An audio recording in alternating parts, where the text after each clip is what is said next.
Pune real horror story part 1। हाय दोस्तों, आप सभी जानना चाहेंगे कि पिछले कुछ दिनों से मैं कहां गायब था और मैंने आप लोगों को कहानी नहीं सुनाया। तो आज मैं आपको अपने साथ भयानक हादसे से अवगत कराना चाहता हूँ। ये कहानी सुनाने जा रहा हूँ जो मेरे साथ हुए उस भयानक हादसे के बारे में, जिस वजह से मैं पिछले कुछ दिनों से गायब हो गया था। मेरे साथ ऐसा जानलेवा खौफनाक हादसा हुआ है जिसे सुनकर आपके भी दिल भी कांप जाएंगे और डर रोंगटे खड़े हो जाएंगे। तो दोस्तों चलिए इस खौफ की कहानी में खो जाते। बात अभी की है 2024 की। मैं पुणे रेलवे स्टेशन की वेटिंग रूम में बैठा अपने मोबाइल पर गाने सुन रहा था। मुझे दिल्ली जाना था लेकिन ट्रेन के आने में 2 घंटे बाकी थे। मैं कानों में हेडफोन लगाए मोबाइल अपने बैग में रखकर बैग अपनी गोद से रखकर बैठा था। बैठे बैठे कब हल्की सी झपकी लग गई पता ही नहीं चला, लेकिन तब नींद टूटी जब गाने की आवाज बंद होगी। मैंने आंख खोलकर देखा तो हेडफोन लगे थे पर मोबाइल से गाने बजने बंद। मैंने सोचा MP3 लिस्ट खत्म हो गई होगी। मैं फिर से रीस्टार्ट करने के लिए मोबाइल बैग से निकालने लगा, लेकिन यह क्या, मेरा बैग किसी ने ब्लेड मारकर बड़ी होशियारी से काटकर बैग से मोबाइल और बैग की जेब में रखे रुपये निकाल कर ले गया। उस समय रात के 2:30 बज रहे थे और दिल्ली बस आने में करीब 1 घंटा बचा था। मैंने देखा मेरा बैग बड़ी सफाई से किसी ने ब्लेड से काटकर मेरा मोबाइल और कैश रुपये ले गया है। मैंने पूरा बैग चेक किया, अपने कपड़ों में पॉकेट भी चेक किए, फिर सीट से उठकर सीट के नीचे आजू बाजू चारों तरफ देखा, लेकिन मेरा मोबाइल और कैश कहीं नहीं था। मेरी झपकी लग गई थी, इसलिए मुझे नहीं पता कि मेरे बगल वाली सीट पर कौन आकर बैठा था। मैंने वहाँ अगल बगल में सो रहे लोगों को भी बारीकी से देखा, लेकिन वो सब तो उसी तरह सोए थे जैसे पहले सो रहे थे। फिर मैंने सामने साइकिल पर चाय बेच रहे खड़े भैया के पास जाकर पूछा कि मेरी बगल में कोई बैठा था, आपने देखा क्या? मेरी बात सुनकर भैया जी बोले, अरे रे बाबू साहब, तो क्या आपका भी मोबाइल और पैसे चोरी हो गए? यहाँ चोरों का साम्राज्य है बाबू, यहाँ पर पलक झपकने पर की देर में सब कुछ गायब कर देते हैं, यहाँ की चोर मंडली है। मैंने पुलिस वालों को एक हवलदार को देखकर उसके पास गया, वो मुझे पुलिस चौकी ले गए, मामला दर्ज किया और चोरी रिपोर्ट लिखकर पूछे अगर कोई भी ऐसा शख्स याद है जो आपके पास बैठा या आपको बारीकी से देख रहा था। मैंने नाम में सर हिलाया तो वो बोले ठीक है, फिर क्या आपने मोबाइल ट्रेसर या ट्रैक डाल रखे थे?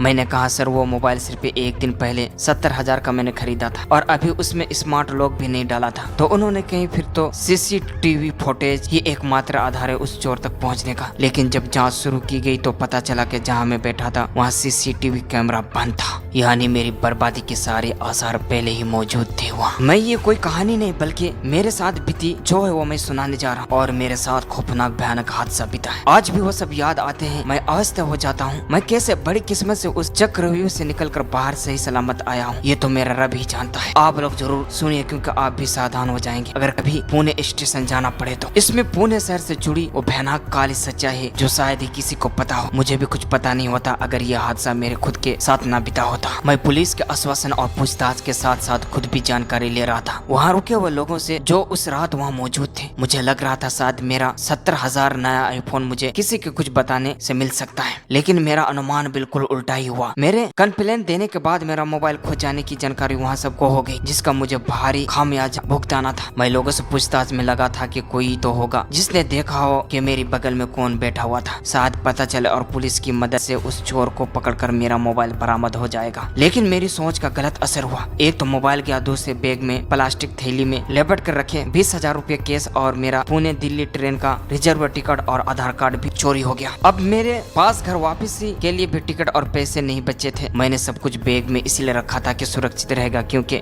ज्यादातर जेब भी काटी जाती है। लेकिन मेरी होशियारी से ज्यादा तेज निकला चोर। वहाँ स्टेशन का बाहर ही बड़ा ऑटो स्टैंड है और गरीब भिखारियों का जमघट भी वहाँ रात भर जमा रहता है। साथ ही कभी कभी पुलिस बाहर राउंड लगाती है तो बिना टिकट के लोग और भिखारियों को स्टेशन की हद से बाहर खदेड़ दी जाती है और ऐसे ही बिना टिकट लोगों को वहाँ शिकार बनाया जाता है। मेरा कोई काम नहीं बनता देखकर मैंने अपने घर फोन करके रुपये मंगवाने के लिए पुलिस की मदद लेने की सोची और रेलवे पुलिस स्टेशन की ओर बढ़ ही रहा था कि एक ऑटो वाला भैया ने मुझे पुकार कर कहा, अरे भैया आपका ही वो नया मोबाइल था क्या जो चोरी हुआ है? मोबाइल का सुनकर मुझे जोश गया और बोला, हाँ हाँ भैया जी, वो मेरा ही मोबाइल था जिसे कोई चोरी कर गया है। मैंने तुरंत पूछा, क्यों, क्या हुआ भैया, क्या आपने उस चोर को देखे? इस पर वो ऑटो वाला बोला, हाँ मैंने एक भिखारी जैसे आदमी को एक नया चमचमाता महंगा मोबाइल लिए वहाँ उस तरफ भागकर जाते देखा है। मैंने कहा ओहो, तो फिर हमें तुरंत रेलवे पुलिस की सूचित करते हैं जिससे कि पुलिस हमारी मदद करेगी। ये सुनकर वो ऑटो वाला बाबा बोला, क्या भाई आप पुणे लगता है पहली बार ही आए हैं? अरे यहाँ आए दिन ऐसा होता रहता है। रेलवे पुलिस उल्टा तुमको ही गलती निकालेगी कि तुम मोबाइल रखकर सो गए क्यों, और रेलवे पुलिस इसलिए यात्रियों के सोने के लिए मना। उसके बाद सुनकर मेरी रही हिम्मत भी जवाब दी गई कि पुलिस के पास जाने से कोई फायदा नहीं नहीं होगा। फिर मैं निराश होकर अपना सिर पकड़कर वहीं बैठ गया। तो उस ऑटो वाले ने मेरे कंधे पर हाथ रखकर कहा, अरे बाबू उदास मत हो, हमसे तुम्हारी रोनी शक्ल देखी नहीं जाती। चल तुम ऐसा करो, मेरे ऑटो में बैठो, मैं तुमको उस चोर तक लिए चलता हूँ। वो ज्यादा दूर भी नहीं गया होगा क्योंकि वो पैर से लंगड़ा है। हम लोग जल्द ही उसे दबोच कर तुम्हारा मोबाइल और ID के साथ कैश भी बरामद करके मुझे ऑटो में भाड़ा दे देना। दोस्तों क्या वो ऑटो वाले और मैं उस चोर तक पहुंच पाऊंगा? क्या मेरा आईफोन मिलने वाला है? दोस्तों क्या होगा आज मेरे साथ? जानने के लिए दोस्तों वीडियो को लाइक करना और चैनल को सब्सक्राइब फॉलो कर लेना। तब तक के लिए दोस्तों कहानी यहीं पर एंड करते हैं, मिलते हैं इसके पार्ट 2 में।